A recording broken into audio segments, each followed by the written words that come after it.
Today we'll continue studying the Dragon Class skill. You just saw how the passive life leech works. I have improved the Dragon Claw build, turned it into a true Immortal Assassin build. Let's start with the most important thing.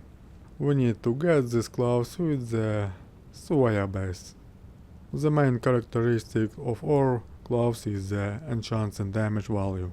Ideally it should be 1500%.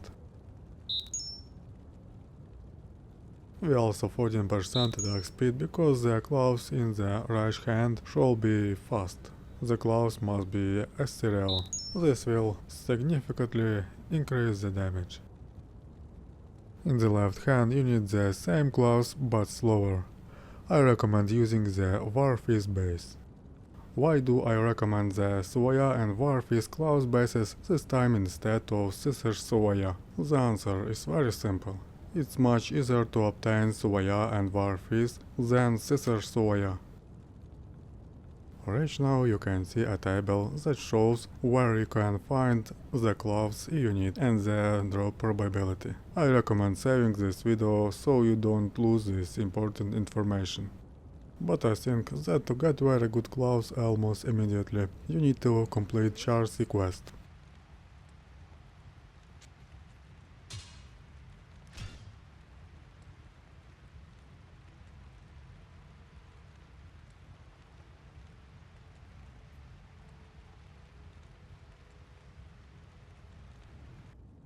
The main claws can be replaced with the magical ones.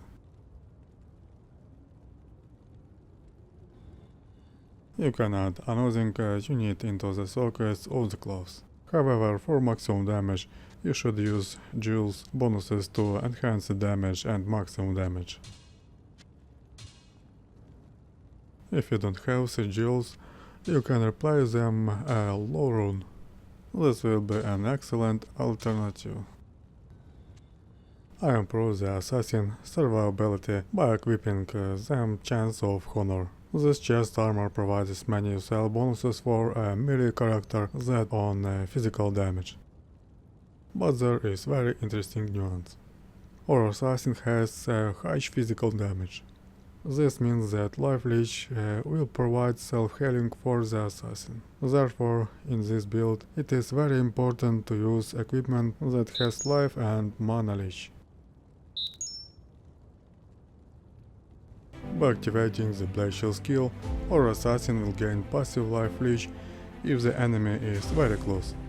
Active and passive life leech, this is a very good combination.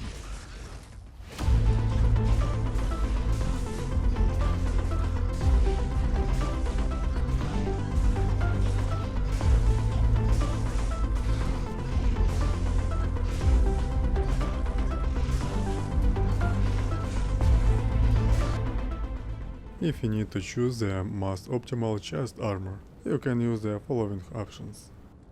Enigma increases the character's mobility. A very good choice for PvP tournament and fast farming of the game's main bosses. Treachery is a budget replacement for elite armor versions. It adds attack speed, allowing you to compensate for the lack of it on other gear if needed. For example, on Rage Claw. The only inconvenience with this armor is that the phase skill will occasionally be cast, which will remove the bonuses from burst of speed. This will result in a loss of mobility and attack speed, making the assassin slower. I recommend using the Peace armor, but at the stages of the assassin development and at elite levels. The main advantage in this armor is the 2 points to the critical strike skill. When combined with Claw Mastery, it increases the chance to deal double damage. This armor also provides the ability to summon a level 15 Valkyria.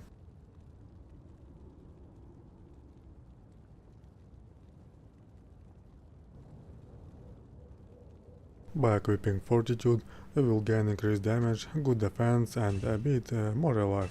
Wearing this armor allows you to take some points from vitality and invest them in dexterity. This will boost your attack rating and overall damage. What do I think about this build with the highest physical damage in the game? It's a very interesting build for PvP tournament and fast farming of the game's main bosses. But I believe that the game developers also understood the weakness of this build and introduced certain gear that enhance the Dragonclaw skill significant advantages. What kind of equipment is this and how to combine it I will show in the next video.